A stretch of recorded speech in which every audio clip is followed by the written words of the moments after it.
I never thought I would wake up in a hospital bed fighting for my life, only to hear that my parents could not come because my younger sister Victoria was walking her dog. Even after the doctor warned them that the night might be my last, they chose not to show up. It was not the first time they had chosen her over me, but I decided it would be the last. Let me tell you about the letter I left behind that changed everything. I grew up in a quiet Pennsylvania suburb in a picture-perfect house with a white picket fence. On the outside, our family looked flawless. On the inside, it was a different story. My parents, Harold and Diana, had 2 daughters. I was the oldest, and 3 years later, Victoria was born. From the moment she arrived, my parents' attention shifted entirely to her. At 7, when I won first place at the science fair, I rushed home with my ribbon. My mother barely glanced at it before turning to clap for Victoria wobbling down the driveway on her bike. At 12, when I brought home straight A's, my achievement earned a nod, while Victoria's B- in art sparked cheers. When I qualified for the state swim championships, my father stayed home because Victoria had a cold. By the time I was 16, I had already learned how to swallow disappointment. That year, I was diagnosed with a severe autoimmune disorder that could be triggered by stress, certain foods, and especially animal dander. Hospital visits became part of my life, yet my parents acted as if my health issues were an inconvenience. My mother sighed about rearranging schedules. My father grumbled about bills on the way to the ER. Meanwhile, Victoria bloomed into the star of the family.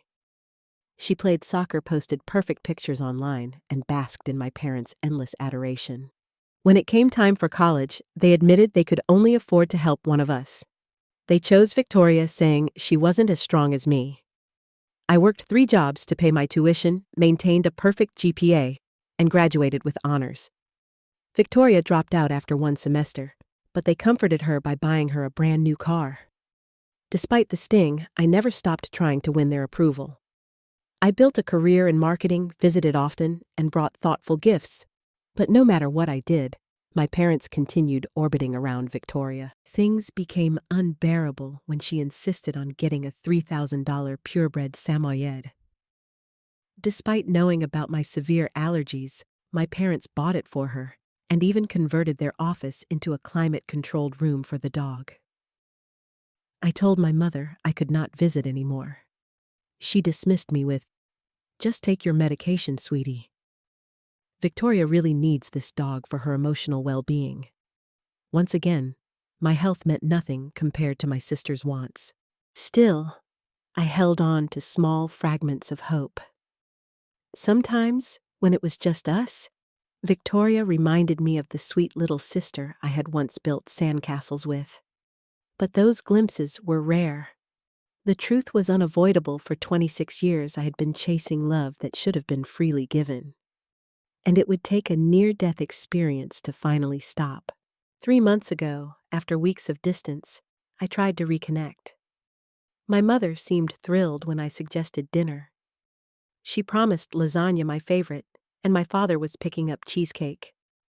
I splurged on wine and a new outfit, convincing myself this might be the turning point. When I arrived, the smell of lasagna filled the air, and for a moment, I felt warmth again, until the bark of Victoria's dog pierced the illusion. "Of course, Snowball is here," my mother said casually. "This is his home. You'll be fine for one night, Sophia." My father beamed and ushered me inside as if nothing were wrong. There was my sister curled on the couch, with the dog laughing. "He's family," she said, burying her face in his fur. Those words cut like glass. A dog she had owned for less than a year was family, while I was expected to risk my health to sit at the same table. By dessert, my body was covered in hives, and every breath was painful.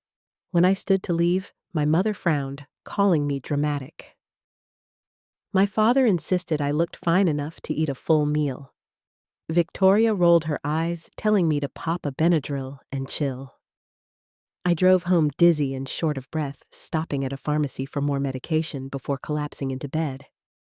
It was another night of excuses, But I didn't realize then that this dinner would push my body past the breaking point. 3 days later, I woke unable to breathe properly, hives raging across my skin. My head spun violently, and I could barely stand. But instead of calling out sick, I forced myself to work. I had an important presentation. At the office, my colleague Natalie took one look at me and said I needed to get to a hospital. Still stubborn, I called my doctor first. The nurse's voice was sharp. "Go to the ER immediately. You may be entering anaphylaxis." Natalie insisted on driving me. On the way, I called my parents. No answer. I left a voicemail explaining I was headed to the hospital. Then I called Victoria. Her voice was distracted. "That sucks. Snowball's eating my shoes. I'll tell them later." I begged her to understand, but she hung up. Even in my crisis, her shoes mattered more than my life. At the ER, nurses rushed me into treatment. My last clear memory was of calling out for my elderly neighbor to feed my cat before the darkness swallowed me. That night, doctors told my parents I might not live until morning. They refused to come, saying they had to pick up Victoria and her dog from the park. When I woke again, I was in the ICU with an oxygen mask on my face and machines beeping around me. My first thought was irrational hope. Maybe my parents were sitting by the bed. But the only person there was a kind-eyed nurse named Ellie, who smiled gently. "Welcome back," she said. "You gave us quite a scare." My throat burned as I whispered my parents. She hesitated, then admitted they hadn't come. She asked if I wanted her to call them again. After a long pause, I shook my head. "No, don't call." It was then that clarity settled over me. For years, I had excused their behavior, convinced myself they didn't mean harm. But now, after nearly dying, I could no longer deny the truth. My parents would always choose Victoria and even her dog over me. The thread of hope I had clung to for 26 years finally snapped. In those early days, when I drifted in and out of awareness, I learned who truly cared. Natalie, the colleague who had driven me to the hospital, stayed late into the night until nurses assured her I was stable. She visited every day afterward, often bringing snacks or small comforts. My co-workers, who had no obligation beyond office walls, took turns visiting, leaving flowers and cards. Even my elderly neighbor, Mrs. Garza, the one I had cried out for in delirium, showed up with homemade soup and updates about my cat. These people bound to me not by blood, but by kindness, had shown up when my family hadn't. Dr. Rivera, my immunologist, explained the medical reality with firm honesty. "You experienced a biphasic anaphylactic reaction, Sophia," she said. "Your body went into shock days after exposure, which made it more dangerous. Without immediate intervention, it could have been fatal." When I asked bluntly if I could have died, she looked me in the eyes and said, "Yes." The truth was harsh, but necessary. Meanwhile, Ellie told me something I couldn't stop replaying in my head. "We did reach your parents. The doctor told them your organs were under stress and you might not make it through the night. They said they couldn't come because your sister needed help with her dog." I stared at her, too numb to even cry. She squeezed my hand and whispered, "Sometimes the families we create mean more than the ones we're born into." Her words burrowed deep into me. As my strength slowly returned, I made a decision. I asked Ellie for paper and a pen. "I need to write something," I said. Over the next several days, I poured decades of hurt into a letter. I wrote about all the times I'd been invisible, about graduations and hospital stays they had missed, about being the strong one who never needed them. I wrote about that night, the night they chose a dog walk over the chance to say goodbye to their eldest daughter. And then I drew a line. I told them I needed space, that until they could acknowledge the pain they had caused and commit to change, I could not continue pretending our family dynamic was normal. I ended with the truth I had taken so long to learn. I am not doing this to punish you. I am doing this to save myself. By the 7th day, when my discharge papers were ready, Ellie slipped the sealed envelope into her pocket. "Are you sure about this?" she asked softly. I nodded. "When they finally come, give them the letter. Leave it on my empty bed." At 3:15 p.m., as Natalie and I sat across the street at a coffee shop, I watched my parents walk through the hospital doors at last. They looked perfectly calm, as if they were visiting out of duty, not desperation. They were 4 hours too late and a lifetime too late. I didn't know how they would react when they opened the envelope, but for once it didn't matter. The letter wasn't for them, it was for me. Natalie let me stay in her spare bedroom for the next 2 weeks. I slept long hours, my body desperate to repair itself. She helped me manage medications and encouraged me to rest without guilt. For the first time in years, I felt safe. In those quiet days, I realized something profound. I had been living my entire life, trying to earn the love of people who had none to give, while ignoring the love freely offered by others. Mrs. Garza visited often with more homemade soup. "We look out for each other," she told me. "That's what neighbors should do." My coworkers checked in, some sending silly memes to make me laugh, others dropping off groceries. Even Dr. Rivera went beyond her duty, explaining every adjustment in my medication with patience and kindness. These people weren't bound to me by obligation. They showed up because they cared. On the 6th day, I sealed the letter that would end one life and begin another. When my parents finally read it, I would already be gone from that sterile room, beginning a life where my worth was no longer measured by how little I asked for. That evening, as I lay in Natalie's guest bed, surrounded by the hum of city sounds instead of the silence of hospital machines, I felt something I hadn't in years: peace. I didn't witness my parents' reaction to the letter, but Ellie later called me, her voice low and careful. "They came right on time," she said. "I told them you'd been discharged earlier that day. Your mother picked up the envelope from your bed and sat down before she even finished reading it. Your father crumpled it in his fist, then smoothed it out again like he couldn't decide what to feel. They sat in that room for nearly 45 minutes, mostly silent. When they finally left, your mother was crying and your father looked older, defeated." I thanked Ellie and hung up, strangely detached. A part of me wanted to feel vindicated, but mostly I just felt empty. Their silence in the days that followed said more than any outburst could. They hadn't called, hadn't come looking for me. They had finally been forced to confront my pain in black and white, and their response was absence. Instead, I poured my energy into healing. Therapy became my anchor. Dr. Rivera referred me to Lydia, a therapist, who explained the golden child scapegoat dynamic that had ruled my family for decades. "You were the scapegoat," she said gently. "Your parents placed all their pride and energy into Victoria while dismissing your needs. Not because of anything you did wrong, but because your independence threatened their need to feel indispensable." Her words cut deep, but also freed me. For the first time, I understood that nothing I had done or could ever do would have changed the way my parents treated me.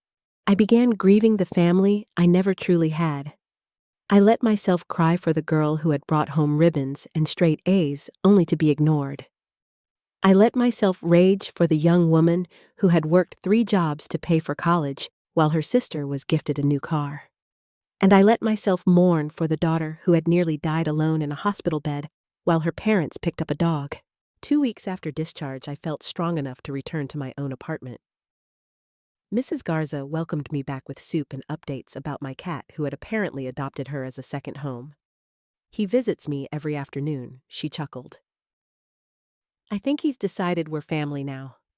Her casual use of that word made me pause. Maybe family wasn't about blood or legal ties. Maybe it was about who showed up when it mattered. I made practical changes too. I updated my emergency contacts, removing my parents and adding Natalie and Mrs. Garza. I even changed my medical directive to specify that my parents should not be consulted for decisions if I became incapacitated. The thought was sobering, but also empowering. For once, I was protecting myself instead of waiting for them to. 4 days later, my parents finally called. I let it go to voicemail. My mother's voice was sharp and dismissive. "Sophia, you're being very dramatic about all this. Your father and I have always done our best for both you and Victoria. Call us when you're feeling more rational." Her refusal to acknowledge the truth only confirmed that my decision had been right. 2 days later came an email from my father. He admitted they should have come to the hospital, that they had grown used to me handling things alone. But he also insisted I was being unfair in my characterization of our family. He claimed they were proud of me, even if they hadn't shown it. His words felt hollow, a half step toward reflection, but still wrapped in denial. Lydia helped me see the pattern clearly. He's acknowledging the specific incident, but resisting the larger truth. That's common when parents can't face the full scope of harm. She asked me what I wanted. Did I want reconciliation, or did I want space? After careful thought, I sent a brief reply. "Thank you for acknowledging you should have come to the hospital. This is not about one incident, but a lifelong pattern. I need space to heal." Victoria, however, surprised me. She called one evening, her voice uncertain. "Mom and Dad won't tell me what was in your letter, but they've been fighting a lot. What did you say?" I told her the truth, that they had chosen her dog over my life, that it wasn't an isolated event, but a lifetime of neglect. She was quiet for a long time. "I didn't know it was that bad," she admitted. "They always told me you were fine, strong. I never thought about what it was like for you." For the first time, I heard honesty in her voice. She confessed that she had used their attention as much as they had used her neediness to justify giving it. "I don't know who I am without being the baby who gets what she wants," she said. For a moment, I caught a glimpse of the sister I had once built sandcastles with. I told her gently that it wasn't her fault, but that I couldn't keep drowning in the same toxic tide. "I need to rebuild myself first," I said. Not as their daughter, just as me. Our call ended without resolution, but something had shifted. Maybe she was beginning to see the truth too. For once, it wasn't my responsibility to guide her through it. My only responsibility was to myself. Weeks passed. My parents remained silent, except for brief, strained calls I often ignored. But I didn't crumble the way I once would have. Instead, I stood a little taller each day, carried forward by the people who had shown up, Natalie, Mrs. Garza colleagues, even Ellie's quiet words. "You deserve it." For the first time, I was beginning to believe I did. 6 weeks after leaving the hospital, the confrontation I had both dreaded and expected finally came. On a Saturday afternoon, there was a knock at my apartment door. Through the peephole, I saw my parents. For a moment, I considered pretending I wasn't home. But then I took a deep breath and opened the door, though I didn't invite them inside. "You look well," my mother said awkwardly. My father's tone was harsher. "This has gone on long enough. You can't just cut your family off over one misunderstanding." His words stung, but I stayed calm. This isn't about one misunderstanding. This is about years of being invisible. About the night I almost died while you chose a dog park over me. They shifted, uncomfortable, but kept pressing. My mother tried guilt. "Do you know how much you've hurt us?" My father leaned on dismissal. "You've filled Victoria's head with nonsense about us being bad parents." I answered steadily. "I've only told her the truth about my experience. If that clashes with the story you've told yourselves, that's not mine to carry anymore." They cycled through every tactic: minimization, obligation, emotional blackmail, but something inside me had changed. I no longer needed their approval to feel whole. After 15 minutes of going in circles, I finally said, "I'm closing the door now." Don't come back unannounced. If you want to talk, call first. And respect my answer if I say no. My father's parting shot was bitter. This isn't over. I met his eyes.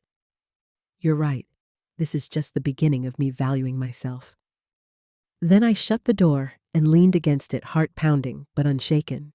That night, Victoria texted, "Mom and Dad are upset. Dad says you've changed. Mom won't stop crying. What happened?" My reply was simple. I stood up for myself. After a long pause, she wrote back, "I think I need to learn how to do that too."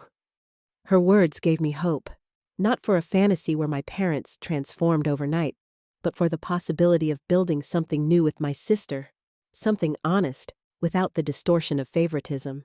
6 months have passed since the day I left that letter on my empty hospital bed. I now live in a new city in a sunlit apartment with advanced air filtration, far from the shadows of my childhood home. My autoimmune condition has stabilized under Dr. Rivera's careful plan. The hives are gone, my breathing steady my body stronger each week, but the deeper healing has happened inside. I've built a chosen family of people who show up. Natalie, once just a colleague, has become one of my closest friends. Mrs. Garza calls me weekly with recipes and stories.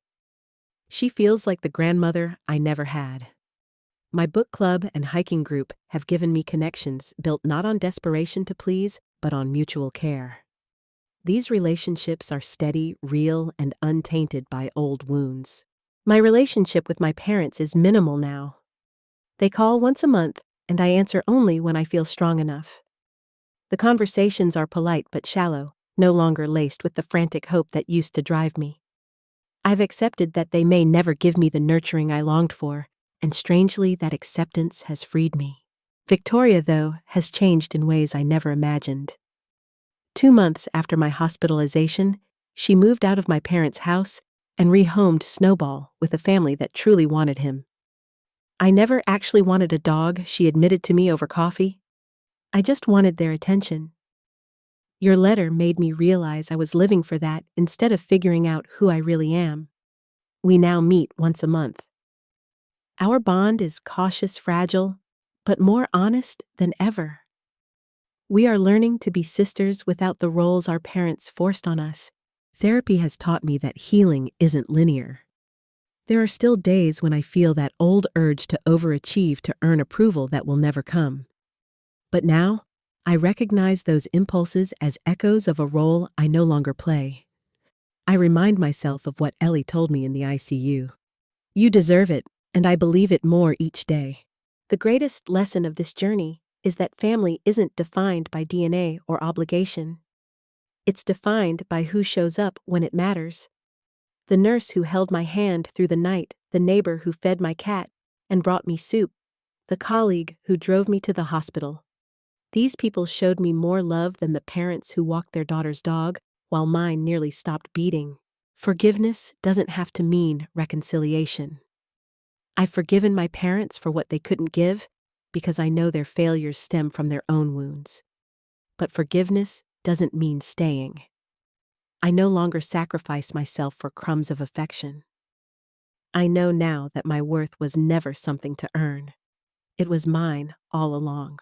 If you've ever been the overlooked child, the scapegoat, the one who worked endlessly for love that never came, please hear me when I say this, you deserve better. Your value isn't determined by someone else's recognition. Sometimes the bravest thing you can do is stop waiting for love from those who cannot give it and build a life with people who can. Thank you for listening to my story. If it touched you, please like, share, and subscribe, and leave a comment about how you've learned to value yourself in difficult family dynamics. Together, we can remind each other that true family is the one we choose through love, respect, and care.